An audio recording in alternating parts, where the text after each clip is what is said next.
Me siento honrado de haber sido invitado por el pastor Antonio para llegar hasta este santo lugar que yo respeto profundamente y que a veces nos sentimos tan indignos de exponer la palabra desde esta tribuna del Señor y ser acompañado también por mi hermano pastor Hernán Cortés y su esposa Amparo. El hermano Hernán Cortés, uno de los cuerpos que Dios ha escogido para llevar pan y carne a mi casa. Eso yo no lo olvido. Claro que él es un cuerpo ya más bien presentado, un cuerpo más pulido y un cuerpo que no solo tiene al Espíritu Santo en su corazón, sino que también ha sido más humano en todo lo que hace. Profesor de médicos de la universidad y a veces sirviendo el café para mí en la casa. Esto es una honra grande. Hermanos, muchas gracias por esta invitación. Muchas gracias de parte de mi familia para todos ustedes. Y quiero compartir con ustedes las enseñanzas del libro del evangelista Mateo, capítulo 2, donde habla de la visita de los magos de Oriente, o mejor dicho, los sabios de Oriente. Y la palabra de Dios dice en Mateo capítulo 2: Cuando Jesús nació en Belén de Judea, en días del rey Herodes, vinieron del Oriente a Jerusalén unos magos, diciendo: ¿Dónde está el rey de los judíos que ha nacido? Porque su estrella hemos visto en el oriente y venimos a adorarle. Oyendo esto, el rey Herodes se turbó y toda Jerusalén con él, y convocaron a todos los principales sacerdotes y los escribas del pueblo. Convocándolos, preguntó: ¿dónde ha de nacer el Cristo? Y ellos le dijeron: en Belén de Judea, porque así está escrito por el profeta: y tú, Belén, de la tierra de Judá, no eres la más pequeña entre los príncipes de Judá, porque de ti saldrá un guiador que apacentará a mi pueblo Israel. Entonces Herodes, llamando en secreto a los magos, indagó de ellos diligentemente el tiempo de la aparición de la estrella, y enviándolos a Belén, dijo: id allá y averiguad con diligencia acerca del niño, y cuando le halléis, hacédmelo saber, para que yo también vaya y le adore. Ellos, habiendo oído al rey, se fueron, y aquí la estrella que habían visto al oriente iba delante de ellos, hasta que llegando se detuvo sobre donde estaba el niño. Y al ver la estrella se regocijaron con muy grande gozo. Y al entrar en la casa, vieron al niño con su madre María, y postrándose lo adoraron, y abriendo sus tesoros le ofrecieron oro, incienso y mirra. Que Dios bendiga su palabra leída y oremos.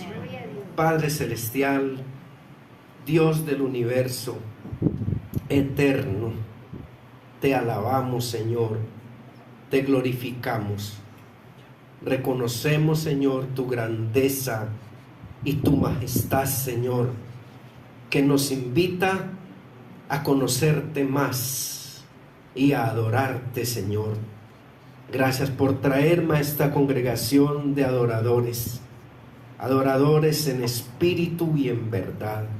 Señor, derrama todas las bendiciones grandes para la iglesia local de Medellín, Señor, y todos los hermanos que en cualquier lugar del mundo invocan el nombre de Jesucristo, Señor de ellos y de nosotros.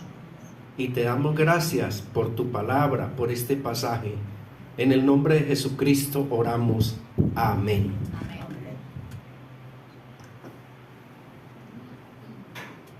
Sí, hay momentos que invitan a la adoración, y hoy estamos viendo la historia de una visita especial que se celebra como algo tradicional, que se celebra en enero, pero que realmente no tiene nada que ver ni con el tiempo, ni a veces con la manera como se celebra, ya que experimentamos una Navidad bíblica que nos plantea el evangelista Mateo y una Navidad tradicional que nos presenta la iglesia tradicional, que hay pesebre, que hay figuras plásticas hechas, y ahora una figura que es la figura del comercio, y ahora una figura que es la figura del turismo, y ahora otra figura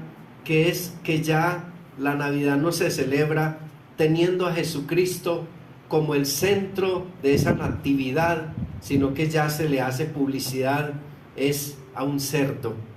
Y esto fue realmente la abominación en que se convirtió la Navidad.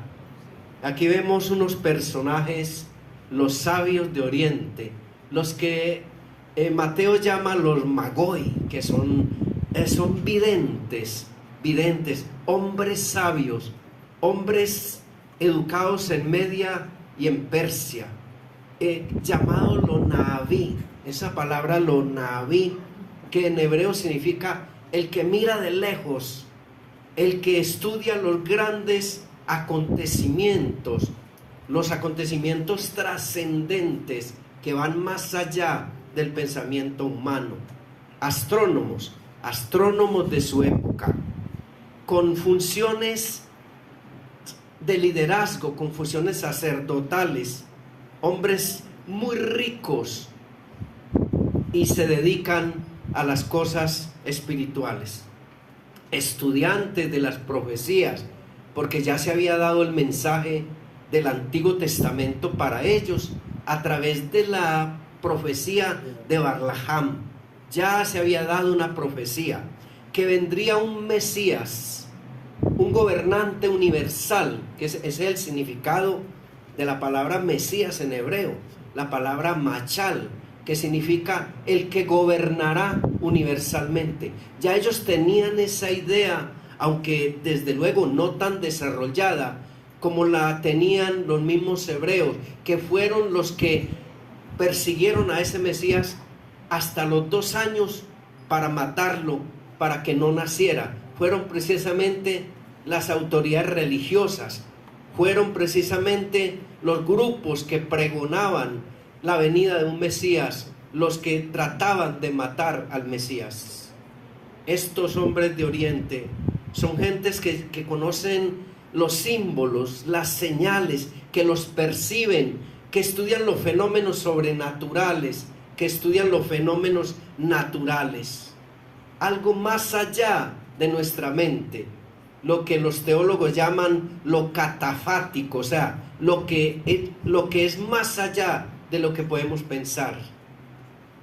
Las señales sobrenaturales que fueron un testimonio para ellos, venir en caravanas, porque no eran 3, no, eran caravanas, cantidad de camellos que venían con ellos, con sus cargas, con sus criados, con gente que los defendía, porque no era posible a través de los caminos de Persia y de Media llegar hasta Belén y no ser asaltado por la gente tan peligrosa que había en esos caminos. Vemos en estos sabios ese interés por ver al Mesías que nace, que despliegan toda una logística de recursos físicos, de recursos económicos. Son hombres que para nosotros hoy en día nos enseñan.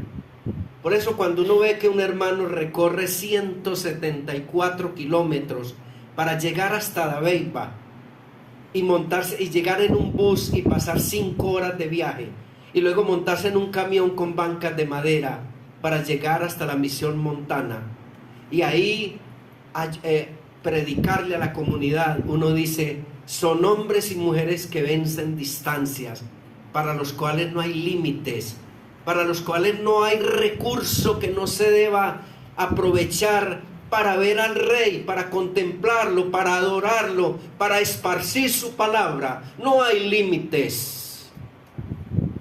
Y me da tristeza a veces que en la Navidad, me cuenta un pastor, que él fue a pasear a un lugar, porque él escogió, fue la celebración de la Natividad para el turismo, que le daba tristeza ver pasar los billetes de 100 nuevecitos en San Andrés, y que cuando asistió a la iglesia que había allí, la gente vino a tributarle al Señor, pero que el tributo era insignificante frente a lo que ellos estaban gastando en un hotel de 3 estrellas.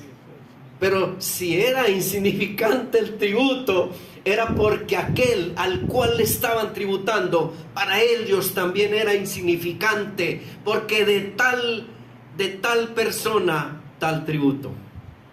Eso es lo que llaman honra. Y eso era lo que eran estos hombres del Oriente. Y estos hombres del Oriente tenían un propósito.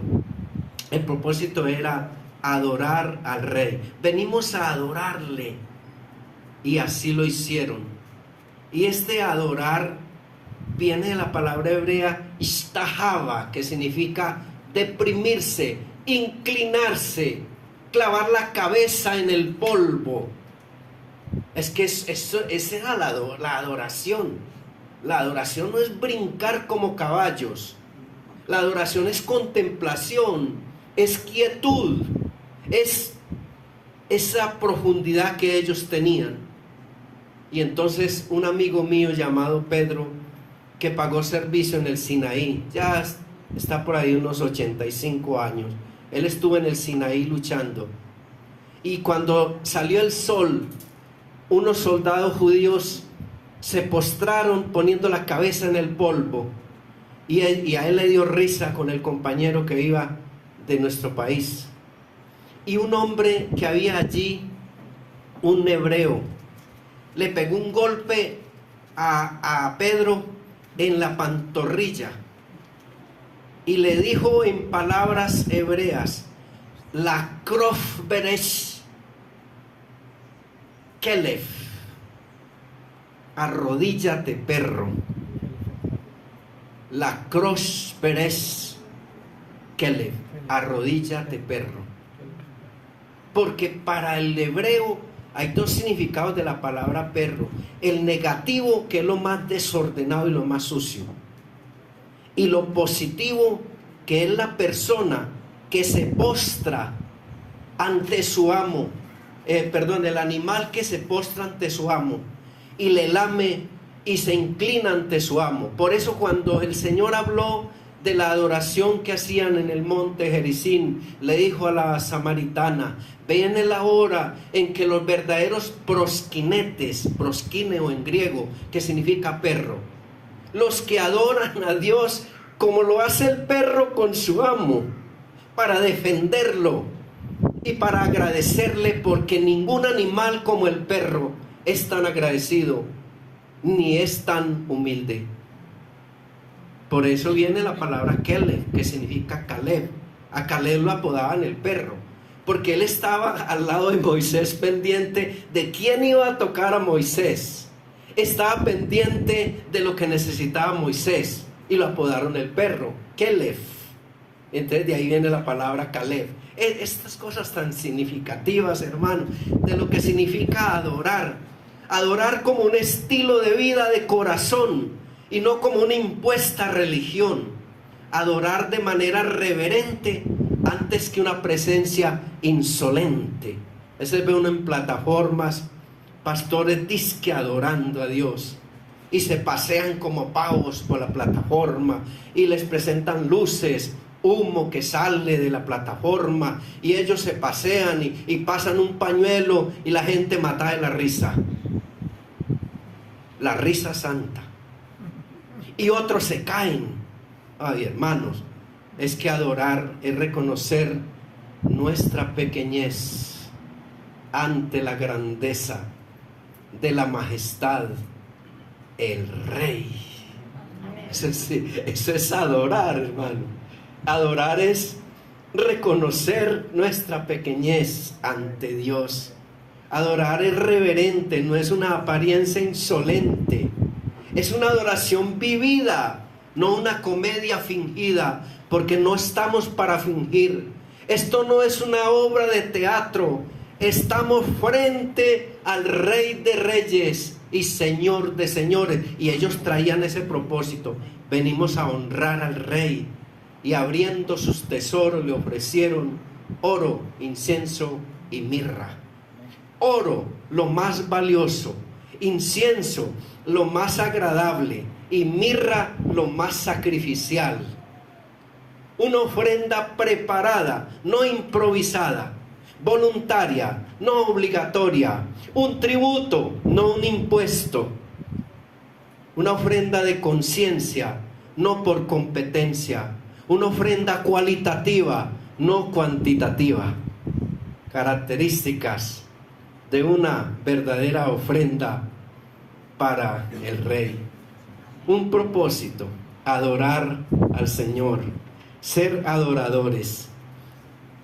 Cuando supe que mi padre era de apellido Montoya, mi nombre es Jorge Aristides Montoya y Bustamante, y soy de Hispania, vaya, un pequeño pueblo de cuyo nombre sí puedo acordarme, que tiene mucho de Quevedo y también mucho de Cervantes, vaya, de allá de Hispania, soy de Hispania. Y entonces yo le dije a mi padre: papá, ¿qué significa Montoya? Y él dijo: no, es que cuando estaban poniendo los apellidos, el que iba a ser Montoya ya estaba montado en el caballo. Digo: señor, Montoya. Ah, bueno, Montoya. Y yo dije: bueno, no quedé conforme. Pero muchos años después, cuando el Señor me dio el privilegio de ir al seminario, en el seminario nos dieron las nociones de idioma hebreo. Y ahí me di cuenta que los Montoya eran los descendientes de la mujer samaritana que adoraban a Dios en el monte Gerizim. Entonces Mon significa montaña y Yah significa Dios, el que adora a Dios en la montaña. Pero en hebreo se dice es Yahar, el que adora a Dios en la montaña.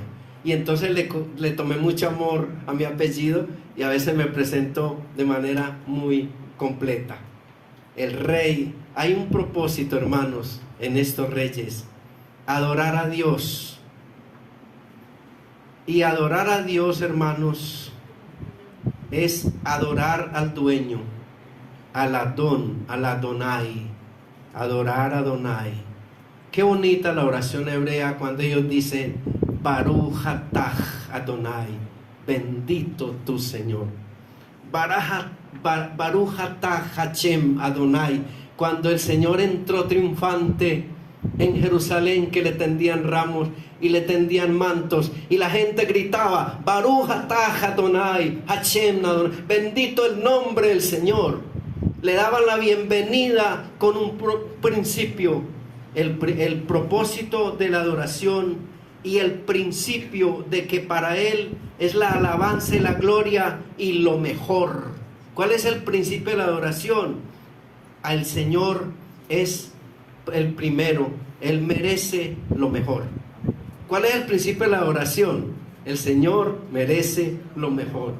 Busquen primeramente el reino de Dios y su justicia, y las demás cosas serán añadidas. El Señor tiene el principio. El Señor tiene el protocolo. Protocolo. Viene la palabra protótokos en griego, que significa el primero. Él es el primero de toda la creación. Por eso hay un gran principio de estos sabios de Oriente, y es que Dios es primero. Y un hermano dijo, esta mañana me dijo mi hermano Julio César, es que yo debo jugar un partido de fútbol antes de pensar en algún culto. Y yo le dije, sí, porque Yo sigo a Jesucristo el Mesías y usted sigue es a Messi. Usted sigue es a Messi. Yo sigo el Mesías. Yo sigo al gobernante universal. Ese es el principio. El principio de la empresa, la ofrenda más importante, la ofrenda para Dios. El principio de la familia, la ofrenda más importante, la ofrenda para Dios. El principio personal, mis recursos más importantes serán puestos al servicio del Rey de Reyes y el Señor de Señores. Los hebreos le dicen el Hamelech, el Rey de Hamelech. Él es el Rey. Y el Señor le dijo a los discípulos: ¿por qué me llamáis Kyrios, Kyrios, y no hacéis lo que yo os mando? ¿Por qué me dicen Señor y no me dan el primer lugar? Estos hombres no escatimaron la distancia, no escatimaron lo peligroso de los caminos, no escatimaron lo costoso de su logística, porque venían y querían ver al Rey que había nacido, que sería el Cristo que gobernaría, el Pantocratos, el que estaría por encima de todo. Hermanos, pensemos bien en nuestra adoración. Recuerde que la adoración para las iglesias ortodoxas no es el estilo de la música, no es la liturgia, es la vida. Se es adorador de vida. No es la liturgia, no es que aquí brincan, allá no brincan, este hermano cayó al piso, el otro se desmayó, el otro lloró. No, eso no es la adoración. La adoración es un estilo de vida. Pero hay una problemática, hermanos. La problemática es encontrar a Herodes. Herodes simboliza la persecución. Herodes entonces, cuando fue burlado por los magos, se enojó mucho. Y entonces mandó matar a todos los niños de 2 años hacia atrás que habían en Belén y todos los alrededores. Mateo 2:16. Este que los mandó matar aspiraba a ser sacerdote del templo, aspiraba a ofrecer lo sagrado, aspiraba a administrar las cosas del altar, pero era un asesino descendiente de los edomitas, político hábil, que logró que Julio César, por el Senado, lo nombrara como gobernador de Jerusalén. Descendiente también de la dinastía de los herodianos, pues el padre de ellos le llamaban Herodes el Grande, que usó su poder religioso y político para rechazar la adoración a Jesucristo. Hombres como Herodes, que solo les importa el poder, la fama y la política, pero que no les importa el nombre del Señor. Personas como los sacerdotes y los escribas y los falsos adivinos, que conocían las escrituras, que pretendían practicarla, pero eran solamente grupos religiosos, que no hacían discípulos, sino prosélitos. Pastor, ¿y cuál es la diferencia? Muy grande. Un discípulo es aquel que refleja, que obedece y que vive las enseñanzas de su maestro. Y un prosélito es aquel que ha sido adoctrinado en una religión, en un estilo de liturgia, lleno de tradiciones, pero sin Cristo en su corazón. Hay mucha gente hoy en día en las iglesias que no son discípulos, sino prosélitos, religiosos, que han sido manejados desde un tipo de enseñanza esclavizante y obligante y no de conciencia.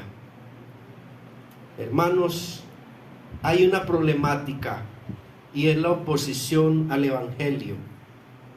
La he experimentado en Dabeiba, hermanos, y precisamente no de las personas inconversas, precisamente de otras iglesias que no les gusta el estilo de nuestra predicación, que no les gusta que se les enseñe los principios de la palabra, que siguen tradiciones, agregados, con un canon de Biblia que tiene de todo y pare de contar, pero que no siguen la verdadera Biblia, que es de Génesis a Apocalipsis.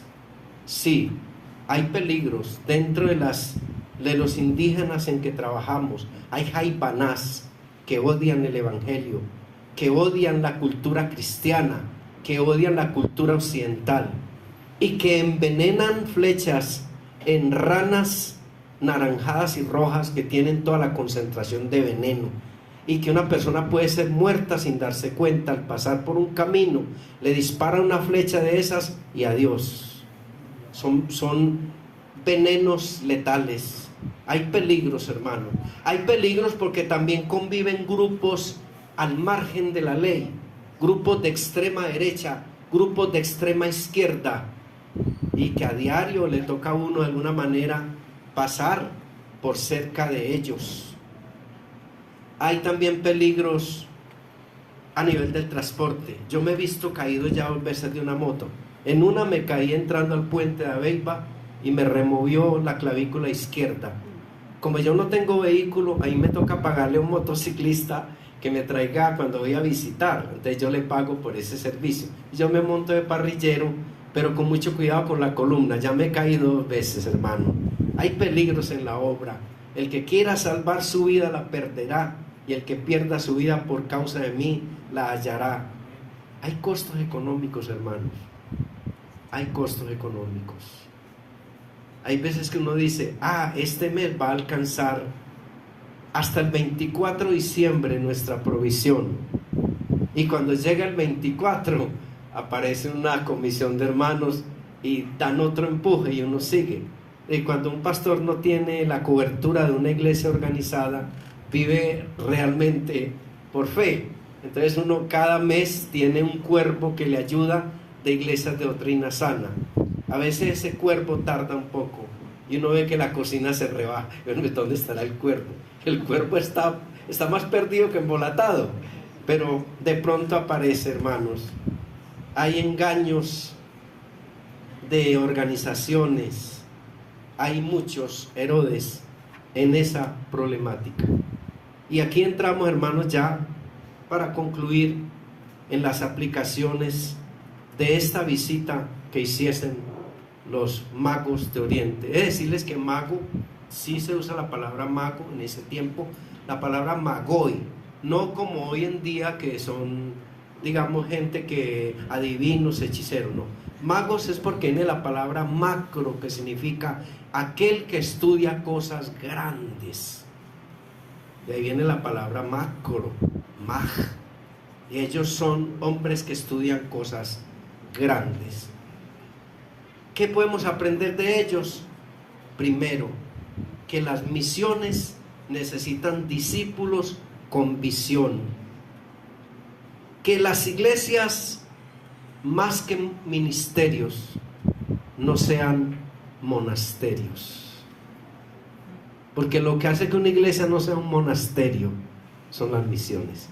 Porque las misiones son las ventanas, las windows de una iglesia, son el paisaje, son la visión de una iglesia, son los pies. Una iglesia sin misiones es una iglesia parapléjica, porque no tiene pies. Bienaventurados los pies de los que anuncian. Es el movimiento y la operación de una iglesia. Estos hombres se movieron de Media y de Persia para adorar al Señor.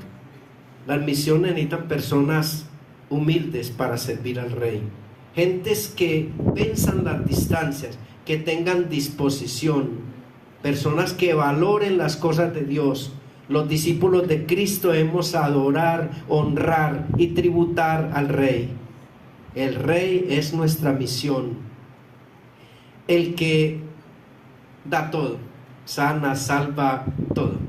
Y el gran principio, recuerda el gran principio de honor: para el Rey siempre lo mejor, oro, incienso y mirra.